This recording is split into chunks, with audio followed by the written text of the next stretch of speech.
Hey everybody, Azile here. Welcome back to another episode of Maximum Aptitude Not Included. This episode is just basically me wiring in some more stuff related to the water system, as well as starting to build my rocket storage system. One thing I wanted to just quickly highlight is about this Somnium Synthesizer for people who maybe haven't watched previous videos and aren't familiar with it. Just to explain. So this thing, basically you supply it with dream journals, which dupes get. They generate dream journals while they're sleeping, wearing pajamas. And so we have 6 dupes that are just dreaming away, making journals. That's what this progress bar is. And 6 of them, basically on almost a full-time sleep schedule, will keep this thing fully supplied, so it's running 100% of the time, as well as you need to be feeding it 500 grams a second of oxygen, which is equivalent of what 5 dupes would breathe. If you can do that, then you can keep this thing up and running full time, and then it gives a colony-wide buff. Okay, so all your dupes, no matter what asteroid they're on, will receive this buff, and that buff is called maximum aptitude. And if we go and look at one of my dupes here, at their bio or the status, you can see they've got maximum aptitude buff. So this gives you minus 25% stress per cycle, which when you're doing what I'm doing, playing on maximum difficulty, this is a huge benefit. It really means that your dupes probably are never going to have any stress, no matter what the situation. And then as well, it gives a buff of athletics +5, strength +5, science +5, piloting +5, and machinery +5. Pretty much all the skills that really you can benefit from, other than like the husbandry skill would have been nice if they'd give you that as well.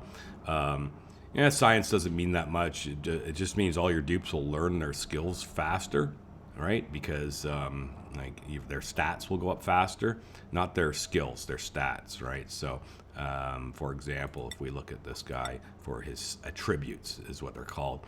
These attributes, they will learn them much faster when their science is higher, right? So you can see he only has skill level of 2, but the buff gives him 5. So now he's got an increase to his attribute gain, not just to his skill leveling.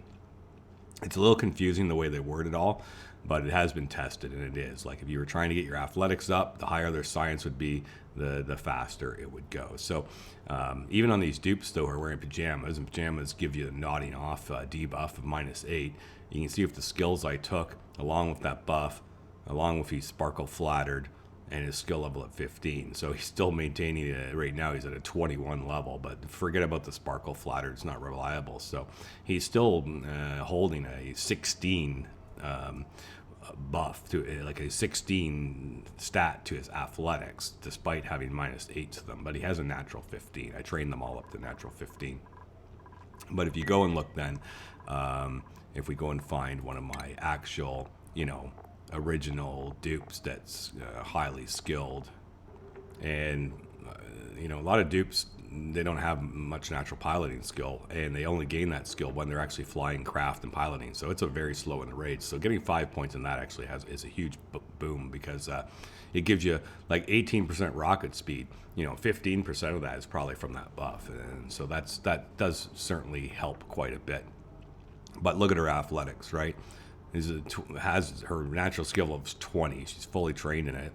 Gets another 5 from the buff, and another 4 from the skills. So 29. I mean, she's literally hitting the maximum possible athletic skill that you could probably get in this game, which has given her 290% run speed, because it's exactly 10% per point in it, right? So, needless to say, she just flies around like crazy, right? She has no science skill at all, but the buff's given her 5, so it means that all her attribute leveling is going to actually increase even better. Strength gives her more carry capacity, right? Because she's gotten that.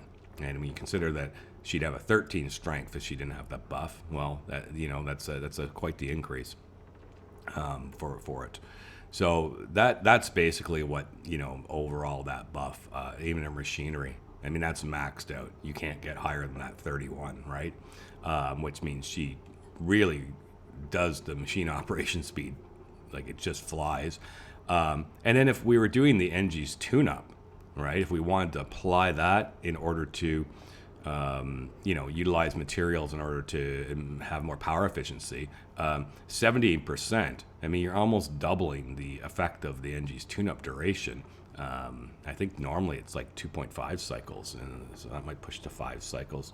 I'm not quite sure, but regardless, it's a lot. So that's why I wanted to get this buff, because I feel that it's almost like exponential, the effect it has. The more dupes you got going on, the greater this overall effect is.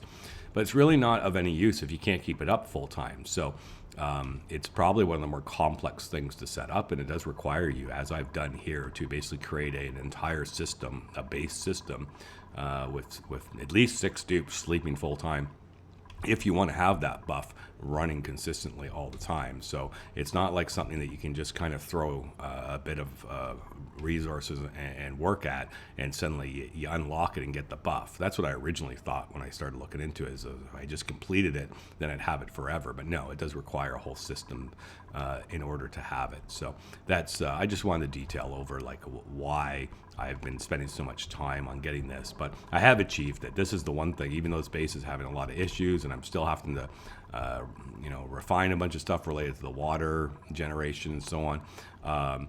It is maintaining the buff. So the only issue is as you can see, is I'm really struggling with the water.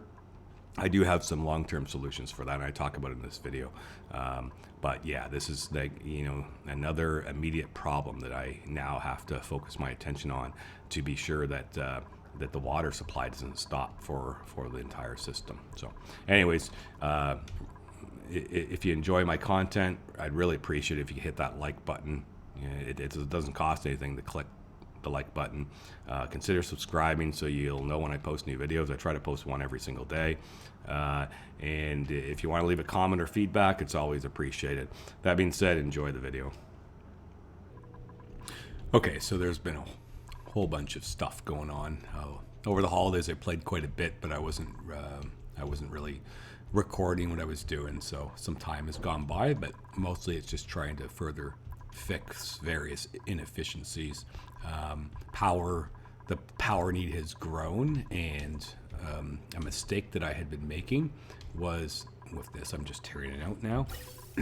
This system, before I changed it around, unfortunately, whenever my natural gas geysers would back up into the filter, I would start venting it. So I've been venting all my natural gas into space when it was backed up. I've now just fixed that, because I, of course, entered into a dormancy along with a dormancy, and just with one going phase where suddenly I had power flashes and was out of power. So certainly I had to quickly correct that, and it was one way was making sure this was up and running, but it wasn't enough. So I added the coal generators back, and I've kind of wired them in permanently with their own battery, set to a much lower threshold than the main battery. So this is going to be permanently here. I got a sweeper, and I loaded these up with coal, so that whenever I do run any maybe issues when a couple geysers go offline, they're there just to kick in. But the reality is that this was caused due to a mistake I made where I was venting all my gas, and so I didn't have a bunch built up. It's still not filling these up to the overpressurization point. Is not really a good way to store it. So we will be building the rocket storage system. I'm going to clear it out, clean all this out, and just build the tallest one I can, all full of gas vents, and have everything pumping through there, and then coming out to the generators from that. So that is kind of a longer term plan.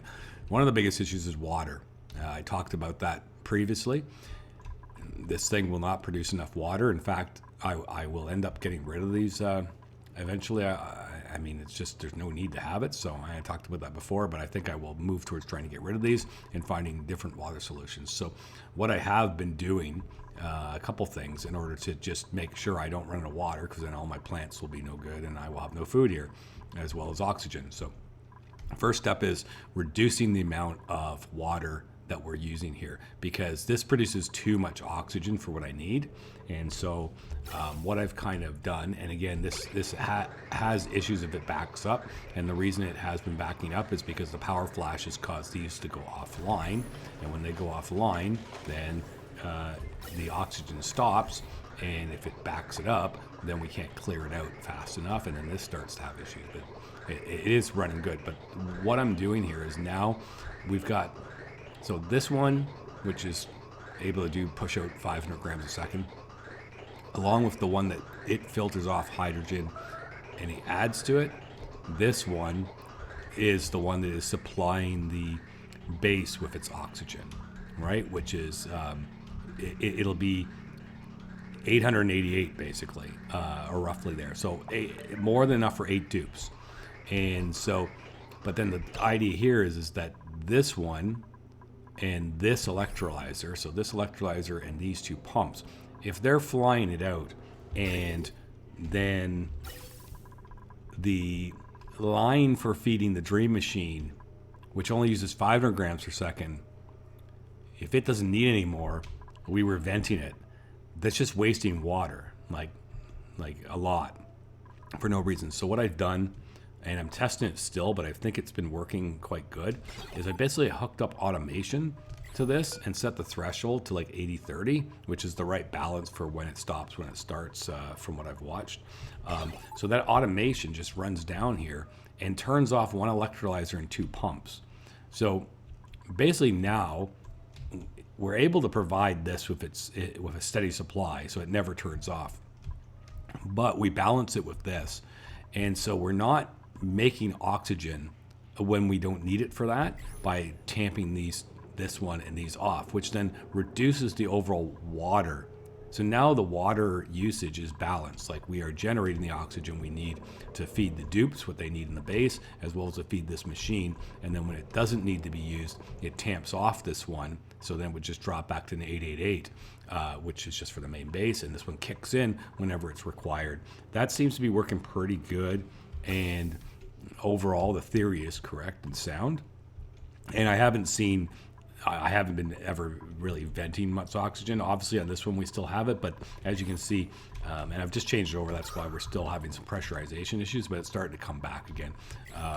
So this should be feeding in the required amount. So suddenly we're not wasting water, because that's the whole thing. We need to conserve the water. And so wasting it on this, the way I had it set up, is not ideal. So then the question is, though, is this going to provide enough? And the answer, of course, is no.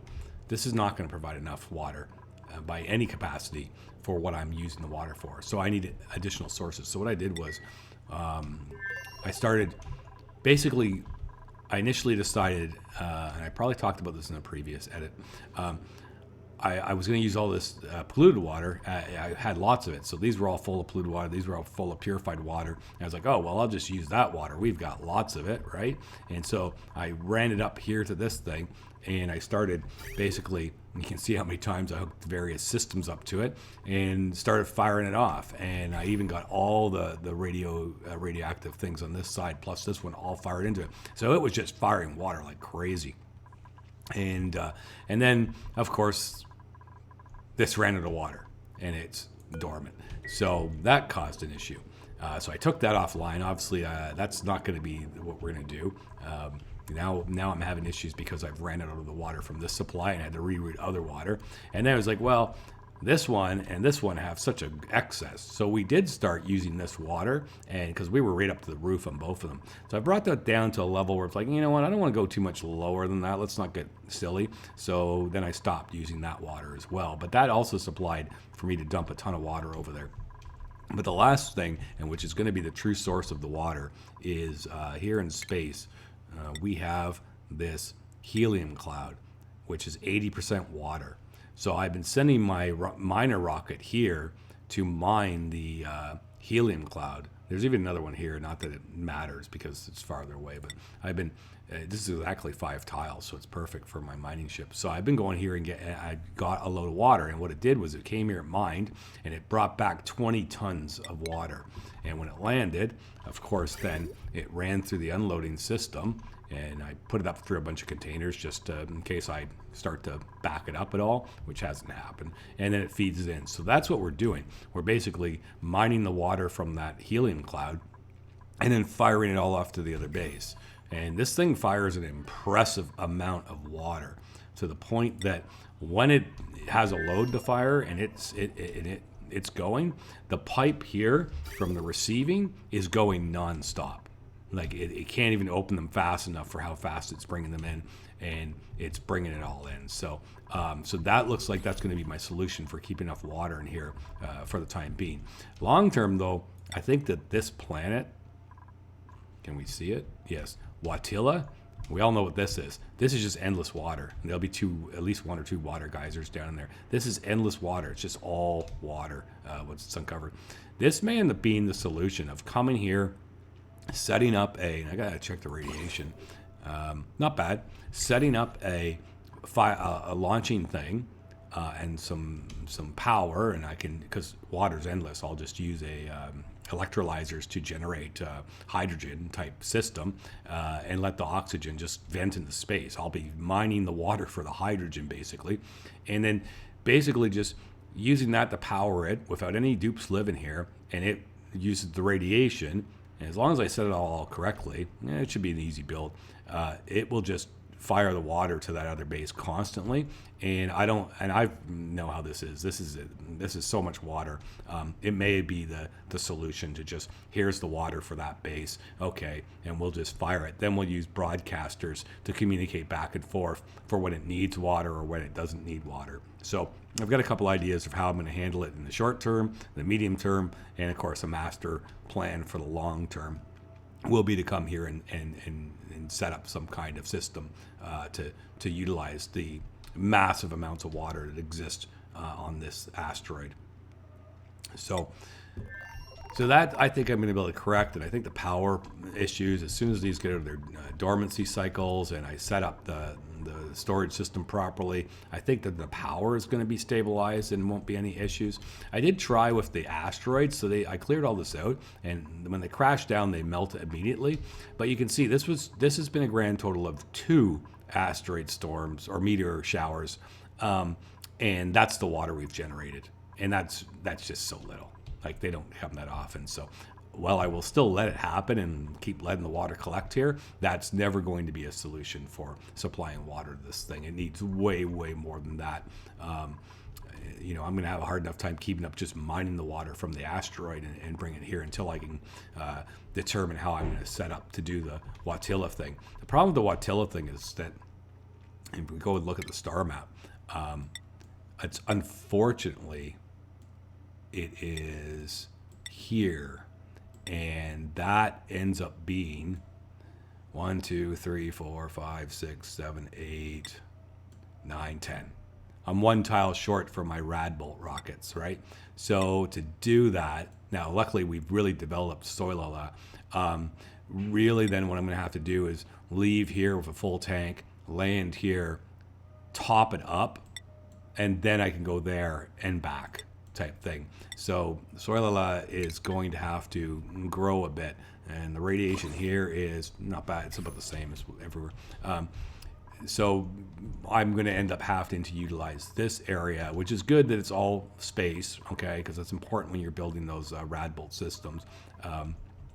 But that's what I'm going to have to do. I'm going to have to build it underneath here. I won't build 2 because I'm not going to be filling. I'm just going to build 1 and specifically use that platform. Probably build it here and basically have that I can then Radbolt up. The only problem is they of course use a lot of energy. So this base, which I always thought was going to be a small little project to get the dream buff, is turning into like a secondary base. It's become a bit of a monster.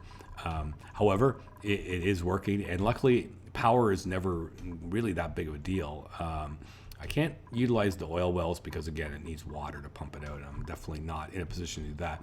But between 2 natural gas geysers and a hydrogen vent, I do believe that will be enough to power everything I want to do. The other thing I considered was perhaps building solar panels on this place to power just those generators for fueling, and then just, you know, when there's not a rocket here to get fueled up or turned off. So it's just questions like, it's not like I have to have those generators, those radiation generators on full time. It's just whenever I land that rocket, just long enough to top it up so it can make that journey. So perhaps even with the existing power system, it'll be fine. You know, I'm until I can get things built and store up some gases and see, oh yeah, I've got more than enough fuel for powering the entire base full time. I'm a little bit worried about throwing any more power sucking type plans into this. But I do know long term that the Watila settlement, the Watila steal all this water and shoot it to the Dreamer base is probably the good idea. And I do need to crack into this because there'll be some stuff in here that I might want to get my hands on, and I want to explore it and so on. So that'll probably be something that I'm starting to work towards over the next couple episodes. But at the same time, just basically trying to get this thing to calm down and stabilize down and get to the point where I don't need to worry about checking it constantly and always sending my dupes here, because they like, as fast as I send them home, I've got to wait for stuff for food, the berry sludge, to get loaded back up so I can get them back there right away, because there's so much going on. I did, though, add another sleetweed farm because I wasn't making the berry sludge fast enough to for all the rockets that I'm using. So I added another one in here, just kind of squeezed it in. It's working perfectly fine. Just your standard design where you run. Luckily I have cold water here. I run a cooling loop and then I turn it in the water and boom, feed it. Works perfect. And then it skips out the excess like it's supposed to. So that's a good use of the, because I do have a lot of extra water on here. So that's a very good use for some of this brine. And adding 9 more plants, that's giving me the sleetweed I need for the berry sludge. Overproducing is always a good idea. This was always designed just for frost burgers, and I've been tapping into it for berry sludge. So then, of course, I doubled or almost even tripled the size of my berry blossoms. So if I find this is the limiting factor, then of course I can just add more. I could easily squeeze another set somewhere in here. But for now, it seems like this is working, and the berry sludge is starting to come online, because I got to keep these rockets moving full time. Like I need both of them off mining, coming back, fueling up fast, getting their food reloaded, and off they go. And then these two, I need these to constantly be able to load up with full fridges, like as much food as they can carry, and get off to a different asteroid so those dupes can do the work I need done, specifically right now with Soilala. But man, I really didn't realize when I went for wanting to conquer this Somnium Synthesizer that how big of a project it was going to turn into. But overall, I'm pretty pleased with it. I think it's starting to work, and I do really enjoy having this buff. And at least this is working. This is up full time, so the buff is a benefit to the entire colony. All right, so we're starting to wire in some infrastructure for how I'm going to do my whole gas storage system. So you can see here, I've built a rocket platform and put a petrol engine on it. This will get deleted. The idea behind when you're building one of these systems is how to maximize the height of it is build one of the engines that has the highest reach. So a petrol engine has a 35 tile reach. And then later you can, actually I could even do it now, you can just deconstruct this, and then you can keep adding up until you hit the maximum limit. So you know, we have a loader. We only need one loader. We'll run all the lines into it, and then we'll have 2 unloaders, one for natural gas, one for hydrogen, and then we will basically capture everything from our various geysers and run it into this, and then let these run out into the generators. And what that's going to do is allow us to have these to get backed up, and we will be able to conveniently handle all this, as well as you can use this as a filtering system. So it'll accept any gas that's coming in. Now I'm not going to need to, because these are all vacuumed out, and there is going to be no bad gases in any of them, so I don't really care about that. But if you ever need to use one of these as a filter, simply just set one of your containers to whatever you're trying to filter out, because the system will just sort it naturally, and then how you unload is how you decide what you want out. So this can actually be used as a very large filtering system. So you could have, like, let's say if you can manage to get 6 or 7 of these, you could have a couple primaries, and then you just set one to like oxygen, one carbon, one so on, and store all your gases. And then that will allow you to vacuum out areas of your base and actually sort the gases if you want to, and then use unloaders to vent out. And so the reason I designed this the way I did is because it really fits into this spot quite nicely. I didn't have any other plans for this area. So you can see that it doesn't go quite to space, so it can be locked out if I want to.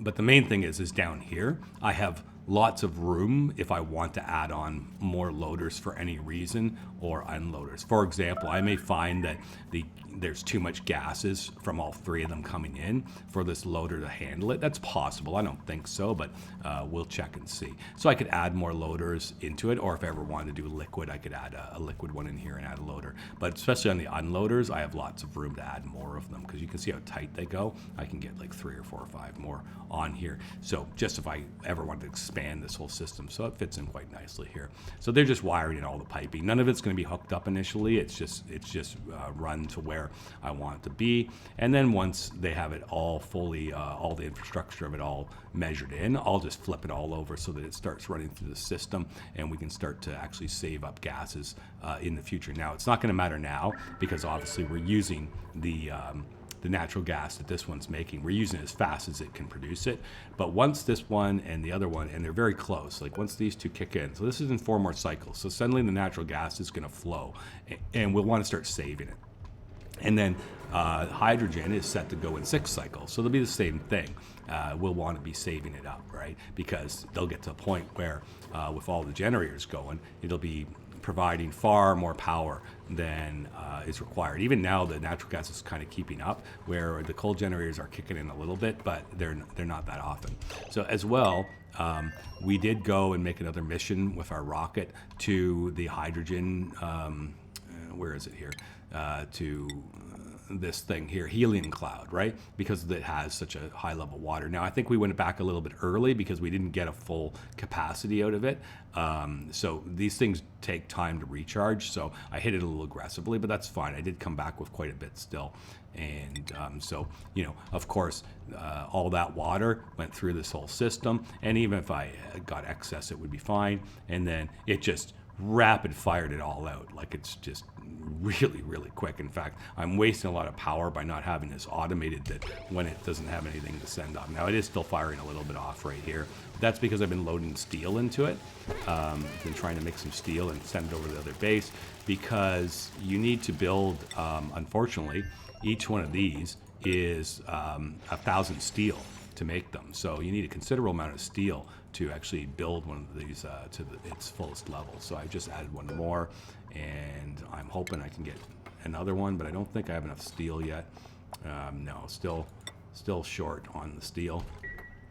Yeah, 920, so we're just waiting for the last little bit to get unpacked. There goes some more water. And once there it is, that should have gotten us to where we can build another one.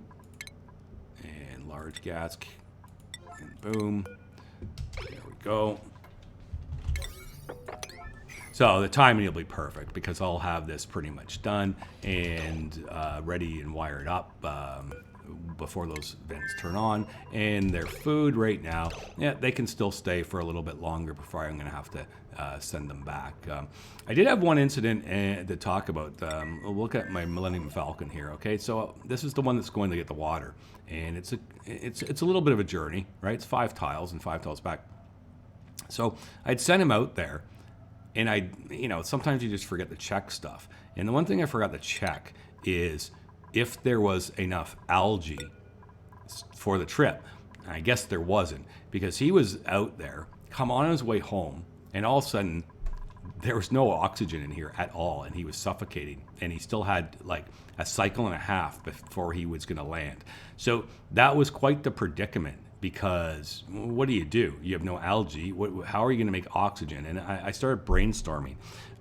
The first solution I thought of was I would deconstruct some of the items in here to get materials, and then I would build an electrolyzer, right? And because there would be water available, I would start using an electrolyzer to make oxygen. So that was one immediate, like a real crazy solution. The problem was that he was in the midst of suffocating, and I wasn't going to be able to probably build it fast enough, deconstruct everything and build it fast enough to save him. And if you think about that, like, I'm not losing one of my dupes. I will drop back 10 cycles to an old save and start over. But I'd done so much work in that time that it was just distressing to think that I was going to have to rewind like 8 or 9 cycles. Because again, he had made the whole trip there, mined, and now was almost back. So we'd have to, I was worried I couldn't even drop back enough saves, like 10 auto saves, right? But cover the trip. But I was prepared to do that if I had to, but I was really saying, like, I gotta find a way to save him without doing that, right? So what I had discovered was, because of the way this is set up, even though all this oxygen was gone, these packets here had oxygen in them. And I was like, oh, awesome. So I just, use scissors to disconnect this, and then these 5 packets, which each had, 1,000 grams, they dropped out. Unfortunately, that only was going to buy me like 50 seconds. And I had a cycle and a half still before I could get back. So it could buy me a little bit of time. And what I was going to try and do was I was going to take advantage of the whole, when they're suffocating, you wait till the very last second, then you give them a little bit of oxygen, and their breathability, that's the bar will go all the way, fill it back to the top, even though they don't have to breathe that much. And I was going to try and do that, some sort of like trickery, where basically I was going to take like only one packet and deconstruct it at a time rather than let it all flow out, right? So try and stretch it out. But then I realized I do have one more source of oxygen. I had forgot to keep my little bottle here, like I always talk about, but I realized I have one more source of oxygen in here that I didn't know about, and it's this Atmos suit dock, which we never use in these rockets, but I've just left in for whatever reason. These only go for mining, so I'm never using Atmos suits. But inside the Atmos suit dock, there's 200 kilograms of oxygen from it getting loaded up. You can see it there, right? So that 200 kilograms was more than enough. So all I had to do was deconstruct the dock, and the whole place flooded with that, and he was able to get home alive. So sometimes when you think all is lost, you really have to look at every last little system you can think of, because there's often a solution is sitting there and you don't even realize it exists, right? And like I say, I probably could have dropped back one save and did the electrolyzer trick as well. So don't always give up. Sometimes there's a solution to problems that you're presented with. Yeah, so we're going to keep on wiring all this up and working on this. This whole system is working pretty good, though. The buff is up constantly. The water, so far, we're managing to, with my plan, we're managing to keep it up. But I do think that I'm going to get this sort of finished up. Hopefully this stabilizes, and if it does, and I don't need to keep coming back here to work on stuff, then I'm really determined that I want to get that idea on Watila, where I'm going to use this water to send to Soilala. So I want to get my dupes to come here, build the platform, be able to land, and then try and build a self-sustaining, simple system that I can be firing the water constantly out of here to Soilala to give it what it needs, and then use the automatic broadcasters to shut it down when we have ample amount of water stored up. So I think that'll be the next big move I make if nothing else goes wrong in these bases once I get it wired up.